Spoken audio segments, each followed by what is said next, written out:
观众朋友大家好，欢迎收看7月7日公视台记台下晡新闻，我是陈淑君。新闻台先来看咱国内今仔增加23045例本土病例，有73例境外病例，69个人死亡，167个中重症。死亡的个案中，年纪上细是一个1岁查某囡仔。另外，顶礼拜伫境外是抓到112例变种病毒，边境管制暂时无要放零。每礼拜共款只开放25000个人入境。今仔早起有59万ton儿童的辉瑞疫苗已经送到台湾。来听指挥中心第一部上届新的说明。本土病例有23045例，那境外入有73例，死亡个案是69例。今天新增了167例的本土中重症以上的个案。好，今天我们死亡的个案公布有69例哈，那这个小于10岁的个案呢，是一个1岁的女童哈，一个小朋友，本身没有慢性疾病，有出现这个脑炎、肺炎合并休克的一个状况，不幸在7月1号的时候过世哈。我们总共新增112例这个变异病毒哈，就是有 BA.4 跟 BA.5。BA.4 增加17例哈，那 BA.5 则是增加95例。早上就是有辉瑞的儿童剂型疫苗第4批59.04万剂抵台，未来将会提供5到11岁的儿童接种，目前还是暂时这个维持这个总量是2.5万1周的一个管制。那会视疫情的发展跟国内医疗量能准备，再滚动检讨边境的管制措施。那有关3+4何时会到成0+7，那这个当然都是要看这个整体疫情的发展。台湾的疫情在等候病例数到台湾减少哦，也毋过有密实施病母的囡仔嘛是个未少。其中有一个7岁囡仔又做过1档辉瑞的疫苗，也毋过国内医师就讲，敢若做1档哦，效果有限。无可能是因为注射的时间甲喂着病时间上过晚近，疫苗的保护力阁无够。另外，交通部评估认为1礼拜入境的人数应该会当对25000个人增加到4万个人。也毋过有医师就认为讲，医疗敢有法度负担哦，嘛是爱个评估。虽然国内新冠疫情有持续转好，不过最近国内染疫的囡仔已经有几啊件发现有密实施的症状，就算做过疫苗嘛真好预防。有一个7岁的查某囡仔，6月初1做过1档辉瑞疫苗了后，初5确诊，又是出现密实施的症状。针对这点，国内医师讲，敢若做第1档新冠疫苗效果也是无够，而且做的时间甲确诊的时间上晚，疫苗的保护力恐惊是还未发挥出来。你打1剂疫苗的保护力事实上是不够的，因为毕竟我们打疫苗呢，并不是完全说可以免于让你感染，而是只能防止重症跟死亡嘛。没有打疫苗的话呢，你发生 MSC 的机会会比打疫苗还多很多。医师表示，一般做过疫苗了后2礼拜，才较会有抗体，而且根据外国的研究，若是会当做过2档，青少年预防去画着会当到9成，5岁以下囡仔保护力嘛有8成。所以提醒家长，囡仔确诊复原了后，若是有哮喘、肺炎、发烧、较会喘，唔知影人出现幻觉甲呼吸道相关等等的症状，拢有可能是密实施的症状。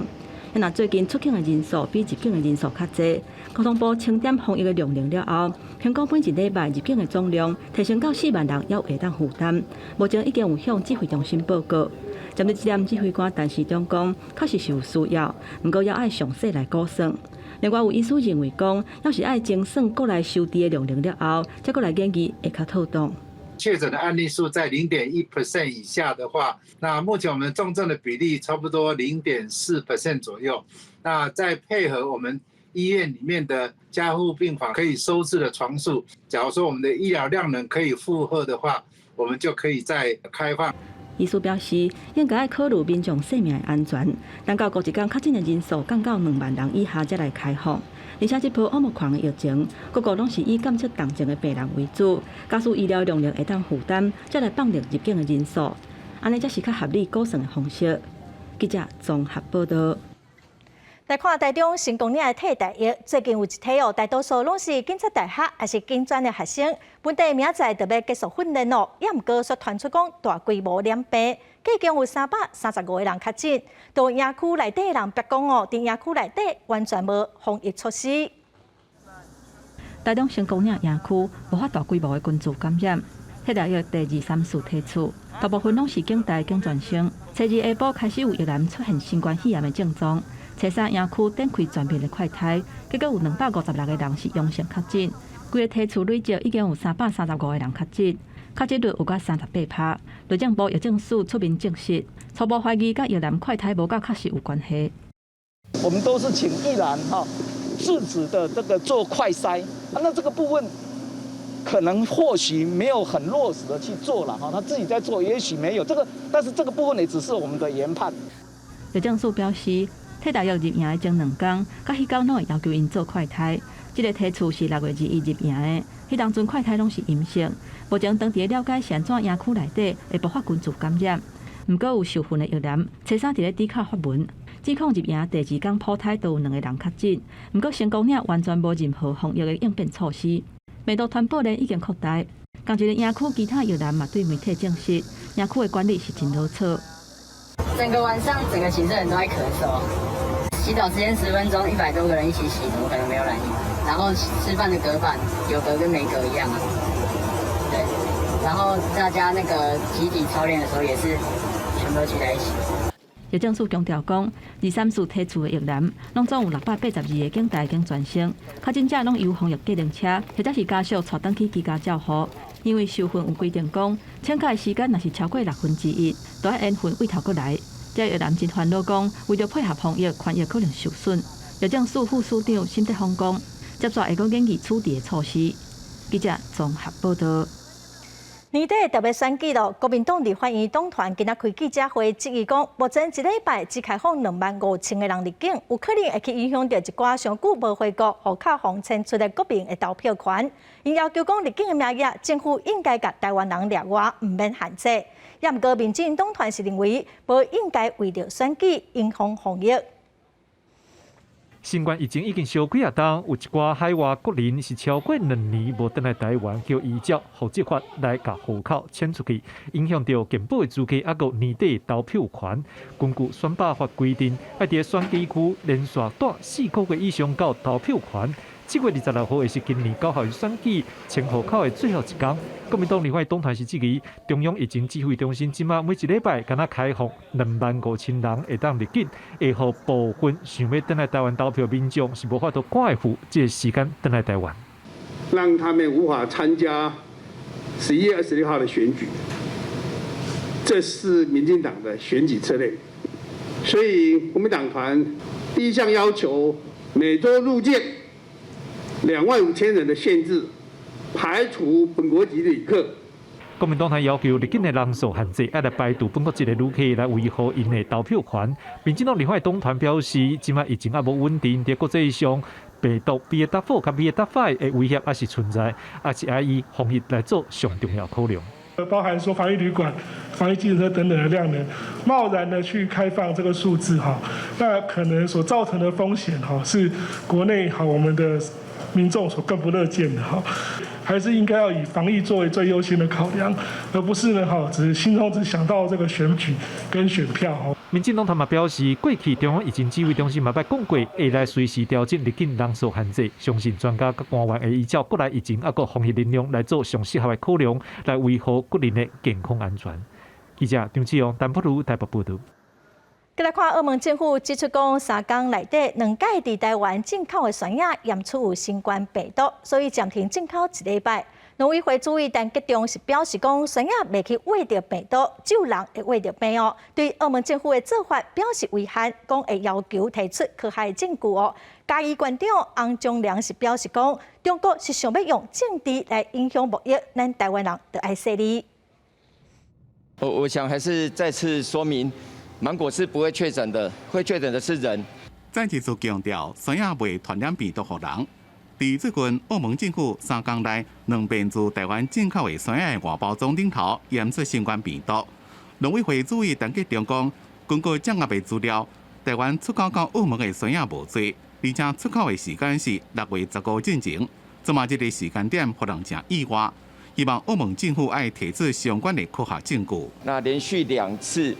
来做这样的一个宣布，我们觉得很遗憾，而且一定要请澳门政府提供相关科学的根据。中国以新冠病毒为理由，进前已经暂停咱国的西半鱼加北段鱼输入1礼拜。当局中讲，卫福部进前检验外包装，结果拢是阴性。只是续落来深受其他农渔产品，如果向中国禁止输入，农业关系市长也真担心。那中国大陆都是已读不回啊，那我认为这是违反，包括不适合在整个国际上大家在做生意的一个常规，所以我认为台湾人民是要小心。我想农业归农业嘛，政治归政治。深受国家侪措施来帮助农民，农委会讲，自去年开始，相关产业就已经知影，只敢预估单一市场的风险，尤其是中国的市场风险性真悬。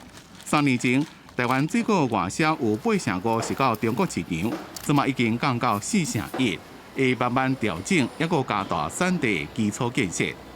记者综合报道。最近台湾股市一直落，顶礼拜五国安基金的主委，嘛是行政院副院长沈荣津就讲有需要会来提出稳定股市的措施。毋过今仔嘛是受到美国股市大落的影响，一开盘就落106点最后落126点，收伫14217点分析师认为讲，若是美国股市佮继续落，咱台湾股市嘛有可能会继续来乘做外资的提款机。最近的大股票除息都跌得很惨，所以今年几乎都没有除息行情。台股7月除息的行情看袂到，颠倒是受到美国股市大败影响，拔袂停。随时8月台股一开盘就拔106点，虽然是反弹，但股犹原挡袂了卖压，大盘是一直出现多空交战。现在的一个融资的一个维持率来说的话，还有257档，其实是在130以下的，所以说可能还是会有一些断头的一个压力。接下来比较密集的美股的财报周，尤其是在7、8月份，就会进入一个比较负面的因素的一个利空的一个实现。证券分析师讲，台股底线的卖压正沉重，恐惊会继续搬。不过顶礼拜五，身兼国安基金主委的行政院副院长沈明丁是讲，若有必要，无排除会开会讨论稳定股市的措施。国安基金的操盘手财政部处长黄清华讲，目前交易量还有3000亿，就惊讲无量下盘，会密切注意形势。另外，找到这礼拜3，主计总处会公布6月消费者物价指数。外界伫理由讲，通膨率也是会破3字头，国内物价压力犹原真大。这一波台湾的通膨的高点就是会在6月，台湾的通膨是属于输入型的嘛，未来可能还是会利差的这种走势进行调整，因为在美元强势的这个抑制之下，价格上扬的空间是相对比较有限的。主要是国际油价起势有小可较降来，再加上美国出动手拍通膨，还有疫情的影响减弱，事实上通膨的影响有可能一季慢慢啊降来。记者综合报道。来看伫2档外前，宜兰南方二大桥长桥要伫原本的所在，搁来登起一座新桥。本地9月18爱完工通车不过最近因为工程出状况可能爱搁延3个月。所以蔡英文总统之前讲3档内底要通车的承诺，恐惊会跳票不过有地方人士就表示讲安全上重要，通车较慢一点无要紧。以南方河在地渔产车毁造意上重建的南方河跨港大桥，原定9月18完工，传出并河第14个桥面这块灌浆的时阵，因为工作车千斤秤突起，造成桥面帮落乌36公分。工程单位需要将桥面这块拆掉重做，工期也安尼，将延后3个月，上紧12月18才当完工。交通部答应南方河断桥了后3年来通车的支票，恐惊真歹兑现。整个很挣扎、很纠结的决定，到最后，还是以品质为重。那我们就决定把它拆除重建。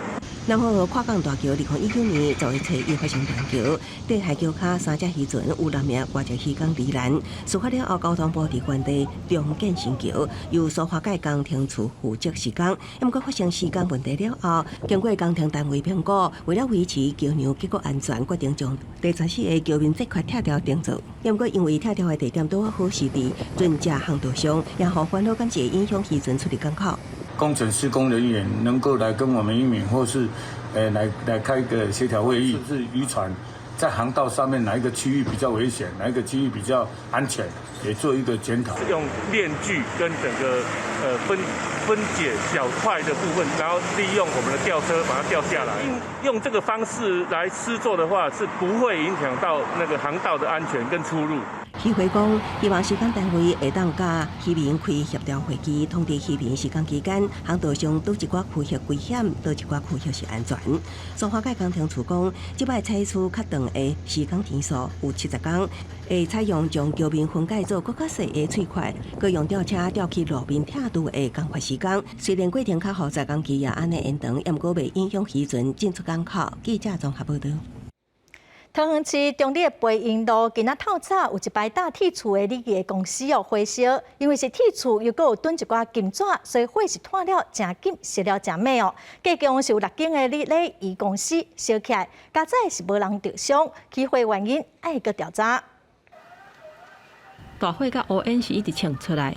桃园中立区培英路，这个几啊间连做伙的铁厝，初时半暝3点外传出火势，因为这是殡葬社。内底放真侪纸红啊，等较会导火的物件，火一个烧起来是无法度收煞。铁厝的火是烧甲真大，内底嘛有冷断规个烧起。我起来看到就烧起来了。大概凌晨几点发生的？3点多吧。是你隔壁烧起来了是吧？对对。谁灵堂在里面？爸爸。灵堂都被烧掉了。灵堂都被烧掉了。什么原因晓得吗？有没有听说？没有，他就说怎么昨天晚上就着火了，还要等他们鉴定。火为半暝烧到天光，现场的铁厝已经规个烧到落去。即届火下，消防局拢总派36架拍火车，96个消防人员全力来拍火。火势伫5点外时阵有控制落来，伫6点左右拍花。即个6间连做伙的铁厝是规个烧到乌有去。它是联动铁皮哈，那大概有燃烧的总共有6间哈，那合计的面积有达500平方公尺以上了哈，那没有人员伤亡。火灾现场是几啊间连做伙的铁厝，大部分拢是殡葬业办相关的业务，加在无人受伤，嘛无人掉伫内底。初步调查灾害损失有甲上千万，咱若详细导火原因也会调查。记者综合报道。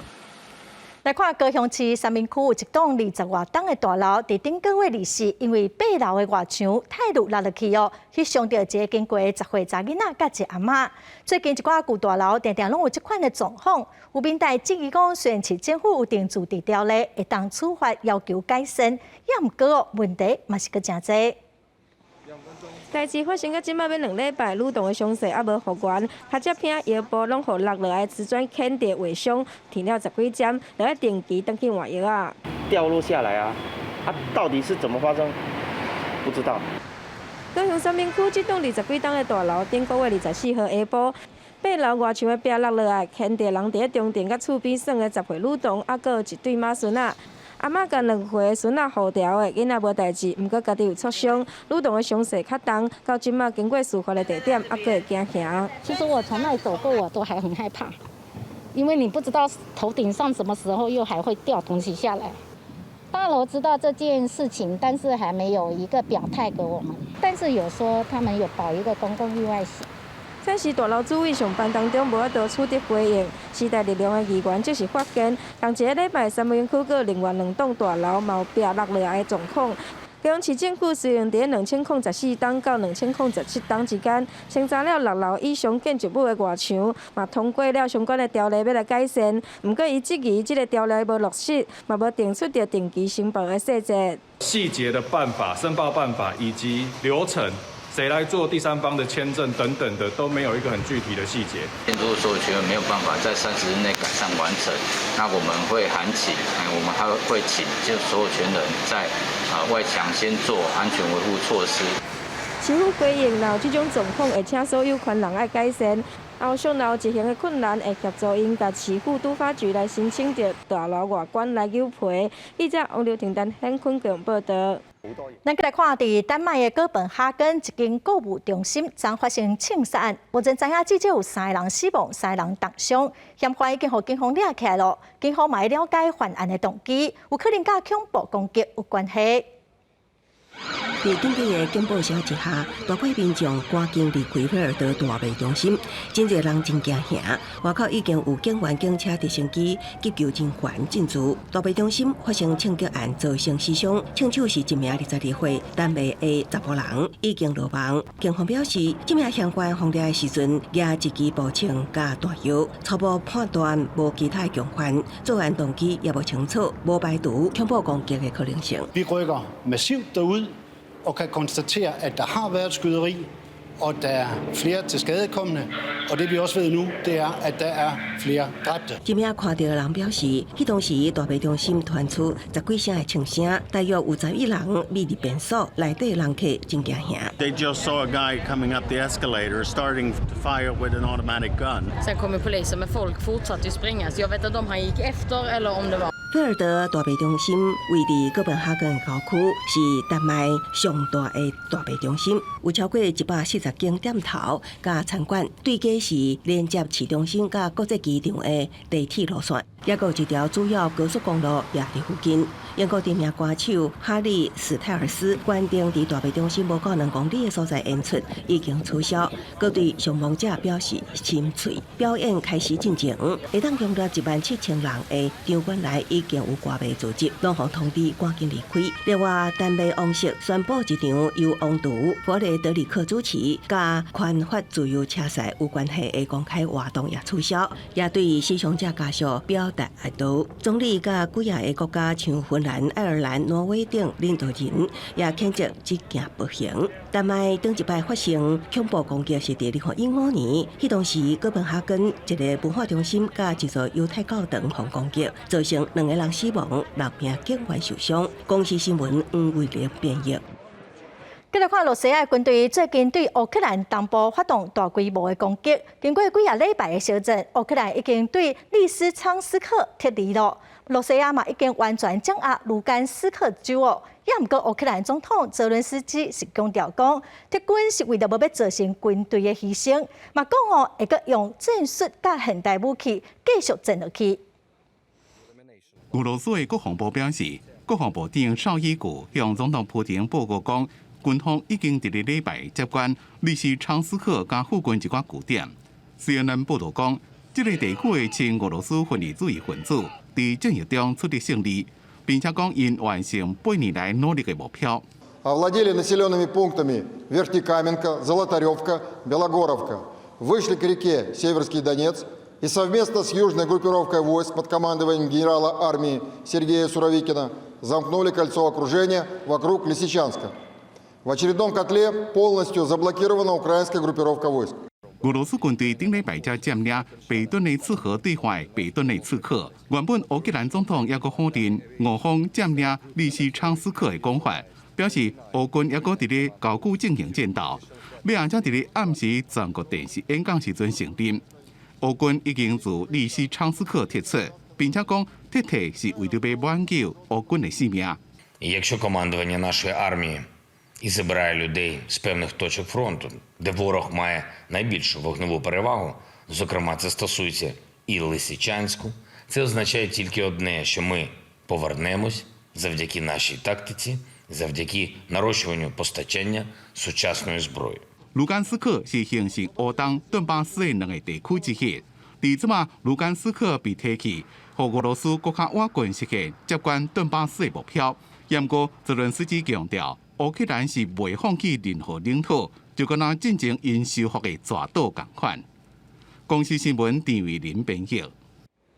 过来消息来看，受到疫情的影响哦，中央研究院第34届研讨会议停办2档，今年恢复举办咯。今仔开始连续4天，有实体买当线顶参加哦，卖选出新的元素。针对能源转型的目标，总统蔡英文伫致辞的时阵嘛强调讲，政府会伫2030年之前投入9000亿来推动转型的计划，嘛加肯定中央院伫地理等方面一定有初步的成果咯。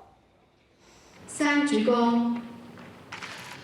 请坐下。向国父会上行3鞠躬礼了，连续4天的中央研究院第34遍议事会议随时正式开始。受疫情影响，这届会议伫咧延了2年了，第一遍采取实体加线上会议混合的方式，选出新的议事。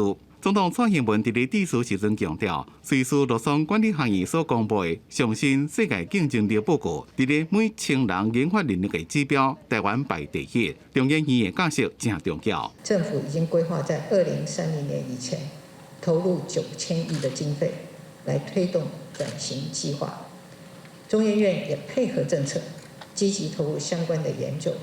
目前在地热、海洋能跟太阳能等面向，已经有了初步的成果。为了要达到2050年净零碳排的目标，县政府积极推动能源转型计划，也强调中研院已经配合豆类研究，在地热、太阳能等领域拢有初步的成果。中研院院长廖俊智讲，工业革命以来，大量使用化石燃料，造成气候变迁，威胁人类的生存。本院也借此重新检视、调整方向与步伐。期待能积极、快速转化3大领域累计数十年的研究能量，将研究成果贡献于社会所需。廖俊智强调，疫情对学术社群来讲是新的挑战，也是新的机会。会注重在新型传染病等议题研究。在这么中研院院士总共有265位，并且有13位名誉院士。中研院讲，这边会议有200位国内外院士参加。并且在初期进前会选出新的院士加名誉院士。记者综合报道。来看年底上受到关心的台北市长的选战，传出讲台北市长郭文哲答应讲要让副市长黄珊珊用无党籍的身份来参选，也毋过黄珊珊今仔是无表示看法咯。伊讲甲每一工的工课做好，就是上好的准备。另外，到底什么代表民进党参选呢？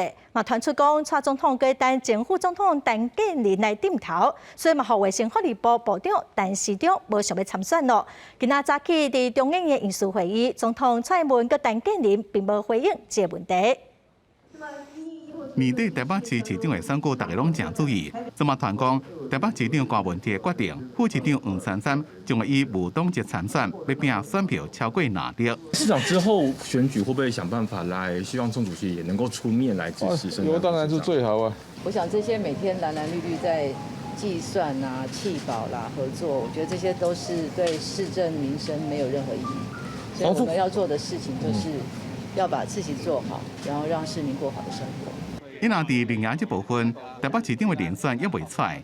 传讲蔡英文总统伫咧等副总统陈建仁点头，不过这个消息也互指挥官但是中部想要选。总统陈建仁有考虑要选新北市吗？双北是不是在等一个人？陈建仁。好，谢谢大家，平安平安，好。不过陈建仁到这么态度也阁不明，民进党选对会将伫咧找5开会，处理法院院长提名。讲是是毋是做伙讨论台北市的布局，也真受注意。因若伫咧高雄选战部分，最近对正得到国民党提名的关志芬，面对论文的争议，也主动出击。我自己写的文章，我自己怎么样来做一个使用，本来就有一个严格的一个规范。总而言之，我觉得这个部分里面，如果再有更恶劣的做法的话，绝对是提告的。关志芬按算初5要搬去高雄，未来1礼拜有6天会伫咧高雄。8月到台北接受电视的访问，伊强调要拍空战，争取媒体出现量。记者综合报道。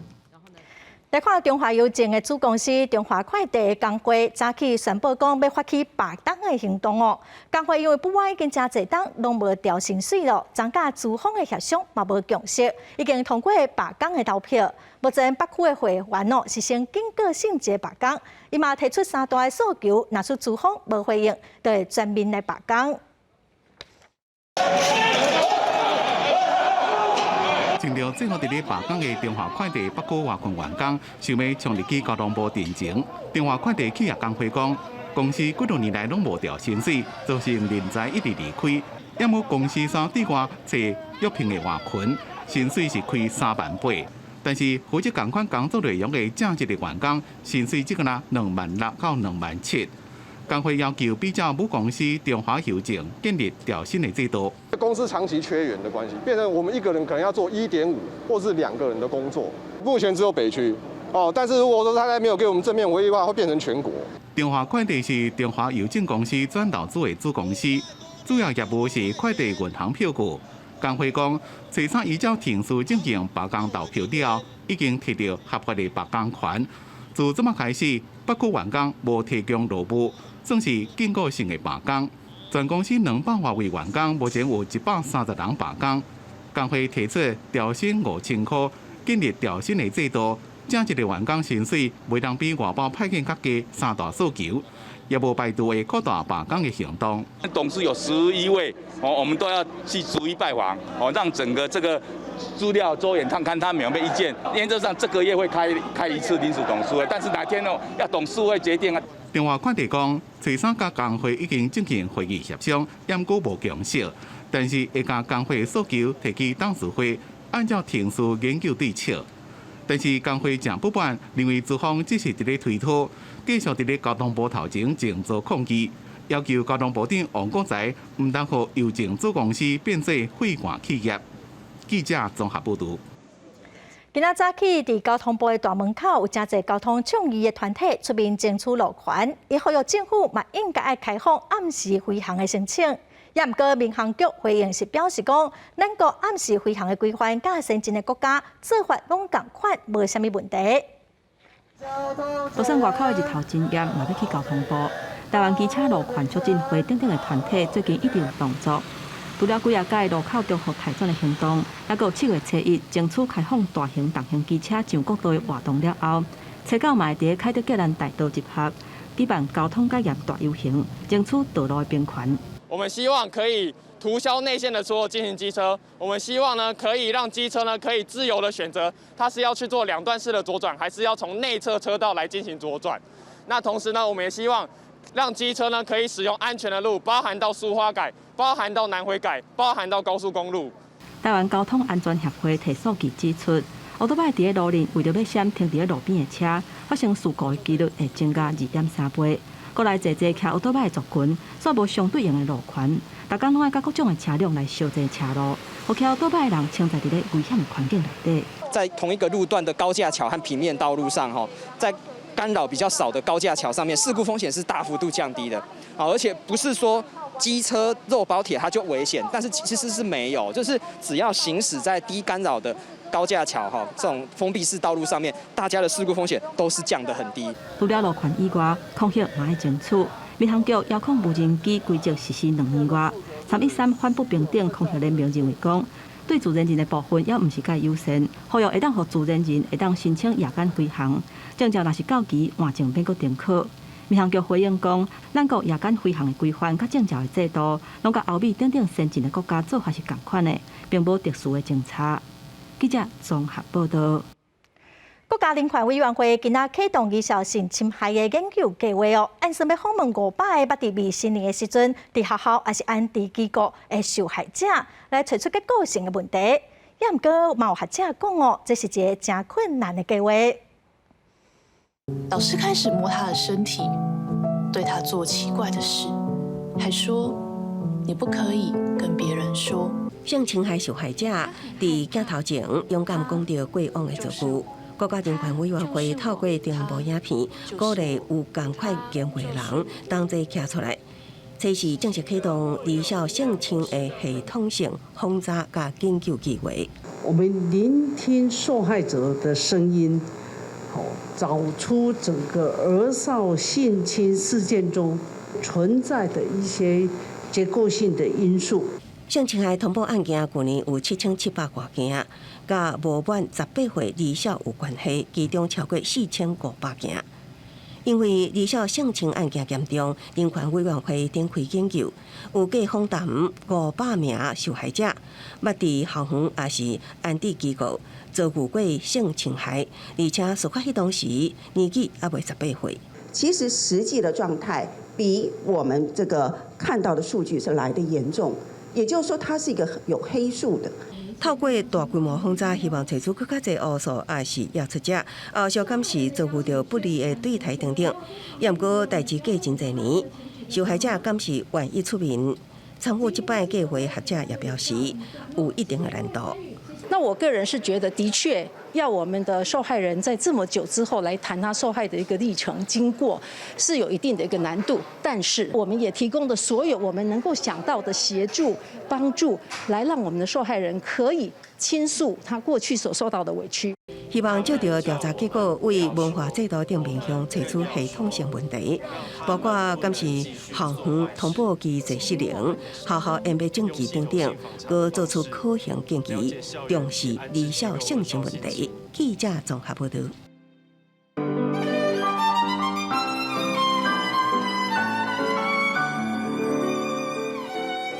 关键以禁股无股不成金。今仔台湾日子，咱们来讲发生伫1981年7月初2到7月初3这2天的大代志——陈文成事件。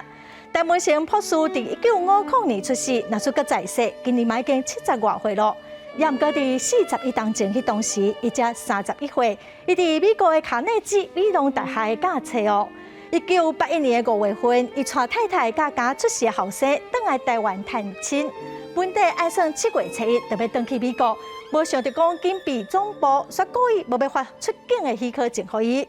数学博士陈文成去到美国读册，才发现讲台湾人受到国民党正大的迫害，伊开始参加政治活动，嘛募款支持台湾发行的美丽岛杂志。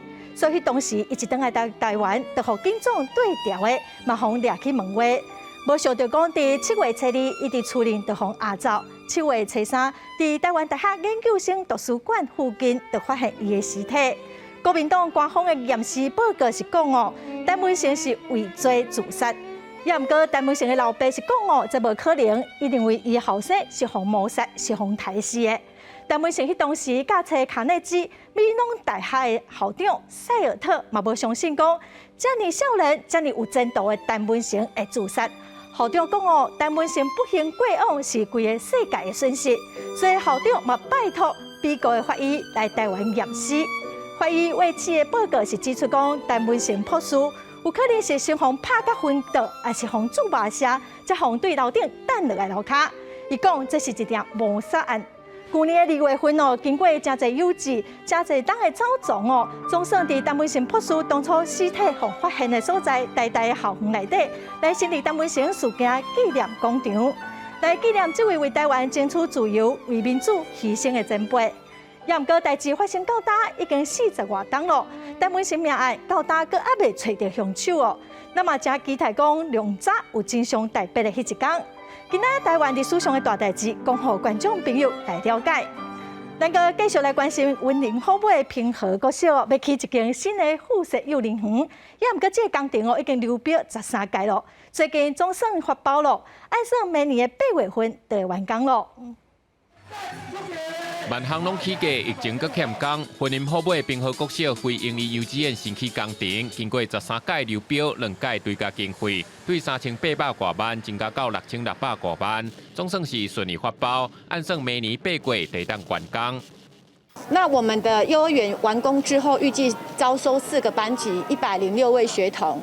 那我们希望提供家长更平价、更优质的学习环境，来丰富学童的学习内涵。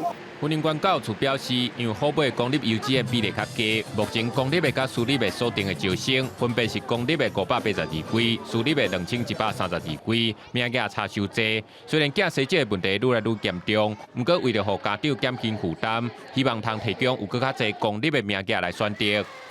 而且虎尾好像我记得只有一家那个正立托儿所。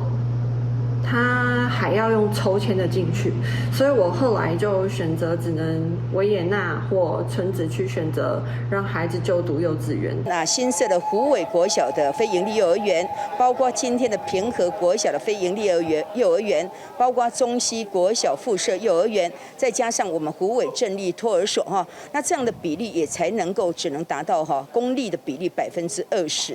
云林县教处嘛讲，虎尾正正的公立幼稚园，敢若虎尾托儿所，公立的比例敢若7%。当初阁有国教署来管，自安尼才会陆续来推动小学式幼稚园，望互家长有就近、多元、减轻负担的幼教环境选择。记者综合报道。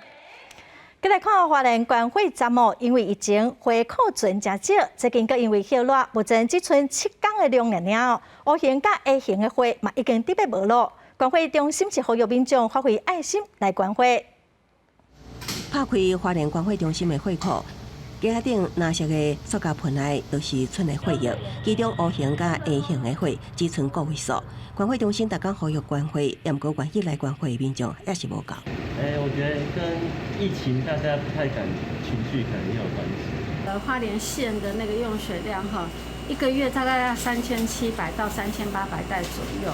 那花莲呢，我们自己很努力的在捐血的时候，我们平均起来一个月大概是捐3000袋左右。花莲县会长表示，花莲地区逐个月无够的会平均有700-800例，随后甲台北关会中心调，也毋过受疫情影响，北部中心也真正力，加上后落开始各地民众出去佚佗，欠会情况更加严重。暑假的部分，民众会安排就是出去游玩，第一个捐血量就会低了，第二个是因为出去游玩的一些意外事故会稍微比较多一点，所以相对用血量会提升，所以就会有捐的少、用的多，然后导致缺血的状况这样子。目前花莲县会站的会议库存量剩7.6天，要达到9天以上，才有够营业一礼拜用会量。目前 A 型到 O 型只剩6天，所以目前已经协调病院维持急当前优先用会，也呼吁民众赶紧关会。记者综合报道。来看顶个月月底哦，伫离岛海底有一船甲智利摩艾石上正式港的船乌搭，互人破坏。前2天哦，又搁发现讲有一个船乌搭风刻利好2字。因为咱属毋是渔业资源的保护区哦，所以无法度处罚。有专家就呼吁政府应该全国统一，甲咱国海的船乌搭拢列入保护。南苏的唱水教练伫咧规武岩唱到6公尺深的时阵，发现这个船乌搭顶头，互人毋知用什么物件刻“你好2字。唱水教练真生气，其他的唱水教练对这种行为也嘛无水准。2指啊，没有水准啊。这次应该是没人带的，自己下去玩。当地唱水教练讲，应该是无请唱水导览员游客行为，因过人数也未列入国家公园，台东县政府也无伫咧列出维设渔业资源保护区。唱水客伫咧船乌搭顶头刻字，无法通发。船务专家讲，伫咧船乌搭顶头刻字，船乌塘会死，影响船乌搭的生态。目前国际上对船乌搭拢有保育，政府应该赶紧立法。保护咱国海域的船乌搭。因为我们现在各县市政府对于珊瑚的采集呢，一般用渔业法，不可以采浅海珊瑚礁，但是又授权各县市政府，而不是全省统一。县政府这边会再找其他单位，大家一起来合作，赶快把这个破坏者揪出来，然后施予应该的惩罚。顶个月底，绿岛才发生较有名的摩艾石上船乌搭互人破坏。即马南苏的船乌搭佫互人刻字，船乌搭的成长正慢，又佫多灾多难。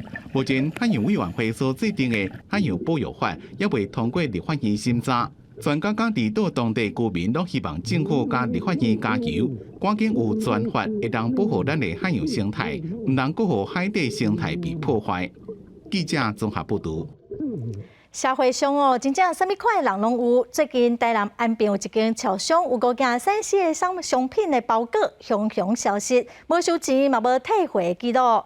警方对查发现讲是一个姓黄的查甫人，伊用假名伫网络订手机啊，去超商趁店员无注意，就甲物件偷摕走哦。这个嫌犯哦，嘛常常用同款的手法犯案。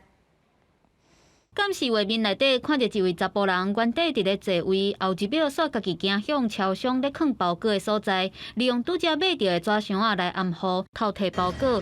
事后店员发现这款行为，嘛感觉真含糊。没有，通常不会有人这样拿吧？台南安平一间超商最近发现店内有5个3C 产品的包裹碰见，不过嘛无收钱退货记录，怀疑是钓贼偷，所以来报警。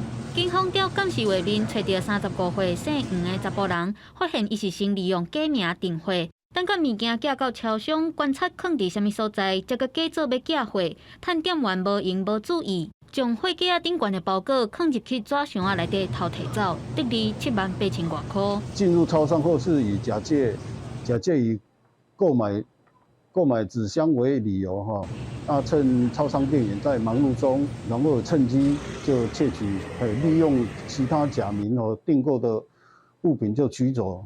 警方到嫌犯伫安平区大的所在抓到人，嫌犯嘛承认偷摕物件。警方以窃盗罪嫌函送台南地检署侦办。因为这位嫌犯以同款的手段犯案真侪摆，警方呼吁受害业者赶紧报案，嘛爱预防同款的犯罪手段。记者综合报道。来看台中市有一个20多岁姓陈的查某人哦，昨下晡3点外要坐公车，公车已经驶走了，也毋过伊坚持讲要上车，就挡伫公车的头前。这个公车司机是表示讲，公司是有规定讲离开公车站就袂当搁互乘客上车落车咯，所以就报案，请警察来处理。这个乘客行为哦，卖互处罚。明明是青灯，不过这台公车所一直停伫咧路仔口，无法度驶叮当。详细甲看大雨当中，一位查某囡仔挡伫咧公车头前唔走，公车司机嘛报警，请警方到场处理。那是他们公司的规矩。对，那我跟你讲，就跟你讲没办法了。警方到场劝这位女性离开，好佳在无发生意外。伫咧星3下晡3点外，这帮驶向台中市区的89号公车来到东兴向上路口，已经离开站牌10外公尺。这位女性一直伫后壁约车，等到公车咧停红灯的时阵，甲炸落来，坚持爱互伊上车。要去抓那个时间啦，因为都有 app 可以看啦。因为它已经离站，而且车子行驶在车道上了，那是本来就不可以让再开车门让客人上下车。那这个部分如果驾驶确实有这样子的话，至少我们作为这个小过以上的阐述。业者表示，因为顾虑到安全，所以公车离开站牌了后，无开放民众上车甲落车。警方表示，这位女性的行为嘛违反道路交通管理处罚条例，会当依法来开罚。就这一件案件来看，他只是想要叫停公车，并没有实际上让公车没办法行驶啊，所以应该还不到达强制罪的程度。警方表示，虽然双方拢无提告，不过伫车路黑白走也是阻碍交通的行为，会当依法来罚300块。若若是引发交通事故，可能阁会牵涉到刑责。记者综合报道。来看台南的行政宫正镇的龙虎岛生病癌是真严重，目前台南艺术大海团队正在受理哦，伊嘛头改利用水库的蓝图，佮有一寡环保的新的材质来施工，咱做伙来看卖。台南的大观音亭边仔就是行政宫，正殿的龙壁甲虎壁刻大道公点灵眼医好后的故事，是展览大师洪华的作品。不过年久未深，出现病癌甲碰撞，庙方报请文资处来修复。即阵由台南艺术大学古物维护研究所的团队，利用水库的蓝图改造成的环保材料来施工。先做正面龙虎堵的一个除盐，都是把墙面表面的盐巴先全部都扫除，一些盐害比较严重的区域其实还涉及到，前面几期工程不当添加的一些现代材料，导致说盐巴它就是全部被封在里面，然后会造成整片的崩解的一个状况。那现在我们的壁画修复师在做，就是移除这一些前期工程所做的不当材料。高级壁画修复师李志雄表示，要修复壁画，一定要先解决漏水的问题。通常拢是壁面处理好势，加一层防水擦。不过这水甲盐同款排入出去，即阵改用环保材料，希望会当发挥吸湿排水的效果，来防止壁癌佫出现。如果要恢复成红滑的胶质陶，我们现在也没办法针对我们的壁毒打 X 光，因为墙体太厚。所以我们也没办法确定下面胶质陶残存的面积有多少，比较适当的处理应该是做最低限的处理。所以我们目前都是针对第一个表面盐类的排除。壁画修复难就难在很多根本的问题都是卡在墙壁，对啊，墙壁又涉及到建筑结构，只能尽可能的在限制条件内，尽可能去维护我们的壁堵的一个稳定性，这样。水库的蓝图改做环保材料，会当甲水甲盐排出去，佮真通风。不过过去毋捌用来修复古迹，这是头一个。庙方也希望即摆工程通解决壁癌的问题，为工业传承尽心力。记者综合报道。下晡半的天气，咱来看管区详细资料。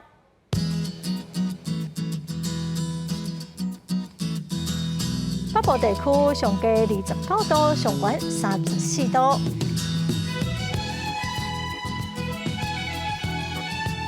中部地区上低30度，上悬34度；南部地区上低30度，上悬34度；东部地区上低29度，上悬32度；外岛地区上低28度，上悬31度。再来看未来3天的天气。